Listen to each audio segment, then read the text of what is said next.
All right, everybody. I am live. It's an odd time. It's about dinner time here in Sydney. I'm recording this tiny CEO.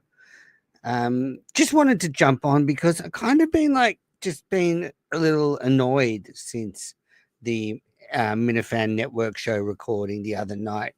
It's kind of just been this nagging feeling of just frustration, disappointment, and I don't want to direct this all at John from Scranton because it's not intentional. It's he's a lovely guy. He tries his best, but what transpired that night with the silly bits of playing the dumb videos and all that kind of thing, it made me just wonder whether John and I are on the same page for this show.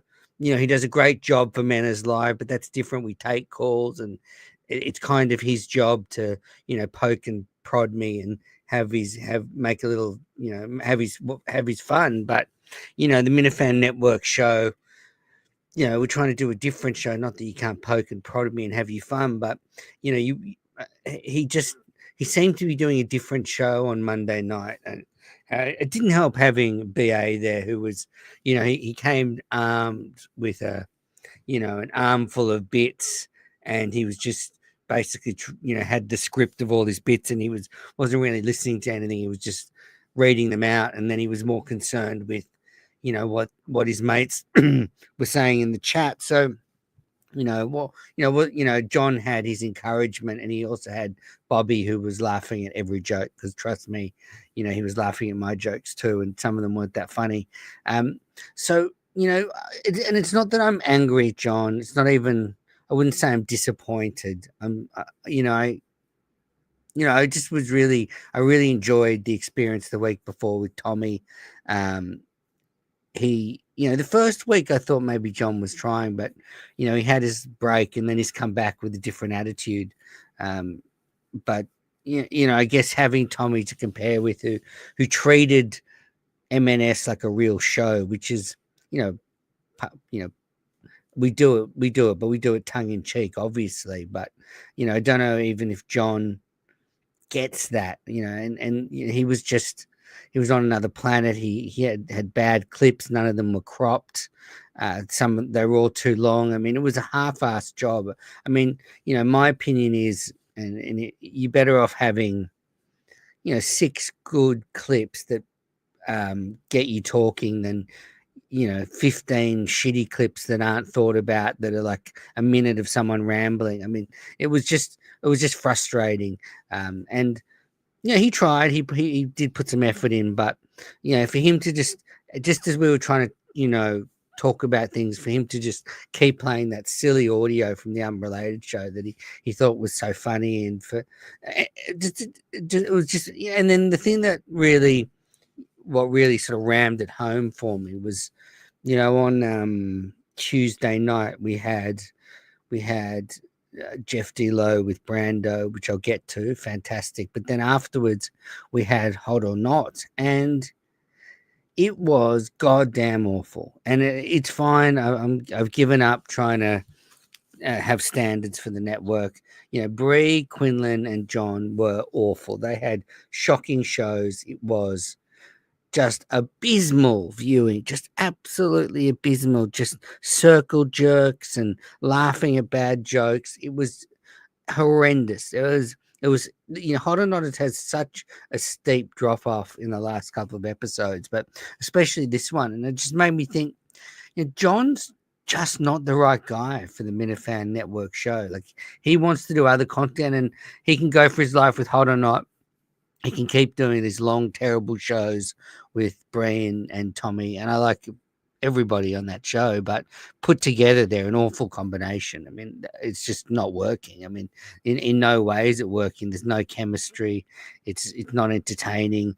That episode on Tuesday night, it was an hour too long. I mean, I think they went for an hour and a half or an hour and 40 minutes. I mean, it was, as I said, an hour too long. 30 or 40 minutes of those three babbling away, um, would have been bearable, but I couldn't even finish it. Honestly, I turned it off after a little while. It was just with a few, maybe 15 minutes to go. It was just unlistenable garbage. But whatever, they can keep doing it. They 3 weeks ago they did a great episode, so it is there if they get it right. But they're just I don't know. I don't know if they've got any kind of idea of what a good show is for them when they do Hot or Not. But it certainly wasn't that shit that they put up last night. So that made me just think, John, is great at a lot of things. I mean, he's a terrific guy, great at making openers, great at producing some shows, but quite practically, he doesn't even want to watch all the network content while we're doing MNS. And I mean, that's the only content we've fucking got at the moment. And we want to talk about it. And he's reluctant to even watch any network content. So, I don't want to do MNS with John anymore. It's not personal. We tried. But I don't want to do any more M&S with him. You got to enjoy who you work with. You got to enjoy your job. You got to enjoy, you got to enjoy it. And I'm not going to enjoy doing any more M&S with him. And it's not even that he's fired. I mean, M&S is going to end when KMS comes back. So we've only got a few weeks left of M&S, and then KMS comes back, and everyone can go back to what they were doing beforehand. But until then, I'm looking at guest producers for MNS. I think it's a great opportunity with a few weeks to go to get a few other people in. I'm hoping to get Coleman in. I've got a very, very good person lined up. I'm Joe, the pizza guy who applied for the job, hoping he can do it. So yeah, maybe I'll end up missing John once I get some of these people in. But overall, I just think it's time to move on. So if you are interested in producing an episode of MNS, reach out to me. Anyone's welcome to apply. I will be sifting through the applications. I'm trying to work on the next episode of MNS to be with Ted Sellers. So I'm just sort of trying to work out dates with him and get in touch with his people and his agent to book that in. But I am looking for substitute producers. If I can't find substitute producers, I'll just do minifandoms. I won't even try and do an MNS. I'll just get Ted on and we'll shoot the shit for an hour, and it'll be like a minifandom. It's not like I'm throwing in the towel. I want MNS to continue, but I need that energy that Coleman brought that first week, or Quinlan brought last week, and the show needs that. And like I said to John, what else on MNS, and he was like, what do you mean what else? You've got the sheet. I mean, that's not the way MNS works. He's the producer. I go to him, he plays something or brings up a topic, and we react to it. So he knows that. He's just it's not for him. Maybe he's got a lot going on. John, he's a great guy. He's very, very busy, and he can focus on Hot or Not. I mean, it needs his attention because that was just dog shit last night. Just absolute. It was dead set pile of manure. It was fucking god awful. And I like Tommy and Bree and John, but it was just them babbling away like idiots. So very frustrating. Very, very, very, very frustrating. Because I get messages from people who are just like, what is this shit on the network? And what do I say? I mean, John's got a wide berth, and in the end, Kirk has always said it. We can put stuff up as long as it's not overtly racist or heinous in what it says. We can put stuff up, and if people like it, they like it. I mean, we let Robbie V go up. It's not like we're stopping him, and that show's not of great value unless you're a gambler, and then maybe a little value, but generally not. But Hot or Not can go up, but yeah, John maybe needs to focus on that as just awful. Really, really, really awful.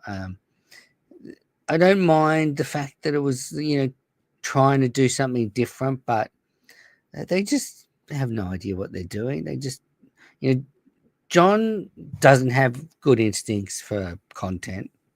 The only instinct John has is to just let everything unfold, and that, that works sometimes, and it doesn't work other times. He's got no sort of, he doesn't think about stuff and try and not plan, but I guess construct stuff. It's just, everything for him is meeting in the minds sort of stuff. Just turn everything on and have no restrictions and let the craziness ensue, which, you know, Kirk Minahan can pull off, but I don't think John from Scranton can.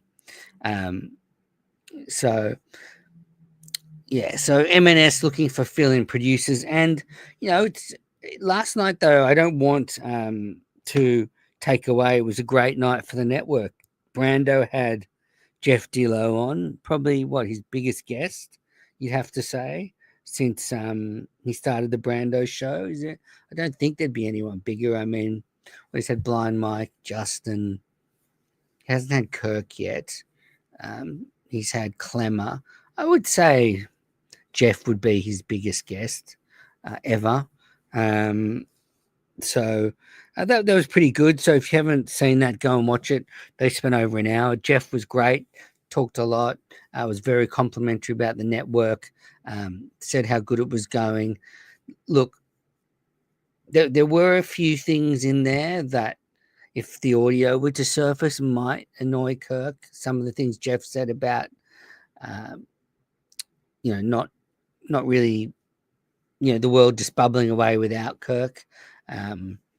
Just, I guess, I mean, I sort of agree with Jeff. I've said it before. But yeah, I wonder how Kirk would feel about all this right now. But yeah, Brando and Jeff, really great chat. It was so good of Jeff to give his time to the network. And, if you haven't seen it, go and watch it. Brando show, Jeff Dillo. Had the Minifan Network show on Monday. Look, it was okay. It was a decent show, but just for me, it was, I don't want just a decent show. I want magic. And the week before, I mean, there was a bit of magic sprinkled in the week before. Whereas this week it was fine. Yeah, but wasn't quite satisfying. But go and watch it. But yeah, it's been pretty quiet basically on the network since the weekend. We had the Unrelated show, obviously, with Bobby Costa. Also a new podcast. So this is actually interesting, and I should have probably started the show with this. Really, a Billboard chart guy started an audio podcast, and his first guest was he's a Minifan, and he used to be a sports radio host. His name is Chris Sedenka. He hosts a radio show in Portland, and he had Kirk on his show when they were in Portland, and that's who Kirk hit the post with. So Chris tells that story, how that came about on Billboard Chart Guy's podcast. So the way it works now is actually he's submitting an audio file. I played around with it, tried to make the sound a bit better. It was almost impossible. It was so bad. But Chris sounds great. Chris, the guest, and he does most of the talking. So he's on a professional mic. So he sounds fantastic. So yeah, really good listen. Chris is a Minifan. So great that he came on the network. So the good thing is now, when you release the podcast, it actually does release a version on YouTube. I can release. So you would have seen that there's just a video file with the Minifan Network logo and Billboard Chart Guys audio. So you can watch it on the YouTube, or you can listen to it on the podcast feed. But yeah, Billboard Chart Guys hitting the content game. So great that he's filling the gap. Nice show, 25 minutes, good listen, not too long. And yeah, very, very fun. So yeah, you get to know a bit about Chris, a big time Minifan. Yeah, what else is happening on the network? Not too much. I know that the Unrelated show is recording this weekend with Biodude and Mayo, so that'll be coming out soon. I was asked to go on, but I can't go on. and then yeah, I'll do a Minifan Network show with someone next week, hopefully, or I'll do a Minifandom. But yeah, I'd love to get some new producers in. Let's have some fun with the network before Kirk comes back. It was interesting. Actually, one thing that Jeff D. Lowe brought up was that Kirk said he's not missing the show. And, I was thinking about this from my perspective. I've hosted a show for a long, long time. And I do understand sometimes you just get sick of it and you need a break. And, there was once when I took a break, and I have to say, for the first half of the break, I didn't miss it at all. But then the longer it goes, then the itch slowly comes back. And I think with Kirk, we're in this sort of flex point. I mean, he did go on the producer's show. He says he's not missing the show, but he still went on the producer's show and was talking. So he can't be, you know, he can't be, so happy to not do the show, because otherwise he wouldn't even jump on the producer's show. So I think, as over the next couple of weeks, that wheel is going to turn and Kirk's going to come back firing. I think, it's only been a few weeks since he took a break. So, it's not that long, because you need a week to just relax anyway, to wind down. And he's still working, he's still doing shows, he's still doing the unnamed, so it's not even a proper holiday. But he's probably taken him a week just to get KMS out of his head. But you see, in the next week or two, he'll start to get itchy whatever, whatever itch he needs to scratch with the show, it'll be there. And so I think he said he's coming back. That was the thing. He says, "Oh, not missing the show. I'm not coming back." And he says, "Of course, I'm coming back." So I think it's just it's good to have a break. It's good for him to just take his mind off it, because we know how much he thinks about the show. So look, I just wanted to jump on this morning. There's not a lot of news in the Minahan world. It was more just me. As I said, it's just, I just had this sort of aftertaste after MNS on Monday night, and then with John and his disastrous hot or not last night, it just made me realize that I can still love John but not want him to produce MNS. He's good on Men is Live, he's good with his stuff, but Monday night was bad. And I've got to say, like, I love BA, and he was fine on Monday night. Like, this is, I'd like to maybe get Brando to grade him, but I think it's clear BA peaked when he was hosting Mike and the Minifans. And I thought his performance was Joe average on Monday night. As I said before, he came with all these prepared bits, and he wasn't really listening. He some people have told me he looked wasted, that's why he was wearing glasses. I don't think that's true. I've heard something else which I'll divulge in a minute, but he just came with all these prepared bits. He wasn't really listening. He couldn't have a normal conversation. I mean, I don't mind him trying to be controversial and wave his arms around, but there's a bit of that in every show. But MNS, I guess it's trying to be just a show, not really that kind of attention-seeking, arm-waving kind of takes that BA sort of does with a half smile. So, I thought BA had a terrible appearance, and since he backstabbed me and Joe, he's gone downhill. And I think we dodged a bullet, actually, that he's walked away from Mike and the Minifans, because that show's going real well at the moment. But yeah, just Tim Smith in the DMs was saying, "Oh, beforehand, you shouldn't have booked BA. I'd have booked him with someone else." And in hindsight, I don't know if he was right, because I like BA and I had a good time with him. But maybe he wasn't the best guest. I mean, as I said, he was just average. He wasn't. He was just a net zero. Like, he's amusing enough to be good company, but what stopped him from being really good was all the bits. And I'll give you an example. So for those who remember, he had the hat and the sunglasses on. Well, when we stopped recording, he said, I thought at some stage you would have called me fat because I used to call him fat all the time. And he was going to pretend to start crying when I called him fat, like Blind Mike. Like he wore that whole outfit just to do some silly Blind Mike impersonation. And then I didn't even call him fat. So he didn't even do it. Like he didn't even try and shoehorn it in another way. But the whole time he was just waiting for me to call him fat. So, yeah, tough night for BA.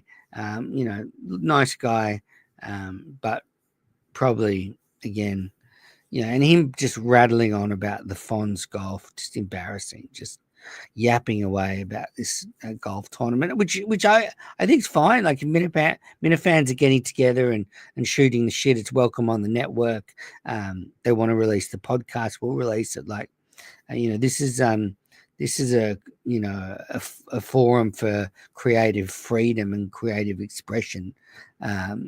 But I don't know him just yapping away about the Fonz for 5 minutes. But anyway, it is what it is. MNS will survive in some way. So hopefully we'll get some fill-in producers for the next couple of weeks. And that's about it. I'm just trying to see if there's any news. Oh, that's right. Kirk even retweeted the Dante stuff from Barstool. That's pretty crazy that Dante, I guess this will come up on the Unnamed show, but Dante basically snitched on his own co-worker. So he's probably out. All right. Well, look, just wanted to jump on with Tiny CEO. So there's opportunities now. So if you want to be part of MNS, if you want to have a crack at producing, now's your chance. If you want to show people what you can do in the producing chair, then get in touch. And otherwise, go back and check out Jeff D'Lo with Brando. I think Kane's Kitchen is coming up again this week, so he'll be cooking something. I've been working on the camera angles, so lots of stuff coming up. Unrelated show, lots of great content. So just go back through the Minifan Network. A lot of people struggling, but there is a lot of great stuff. All right, everybody. Thank you.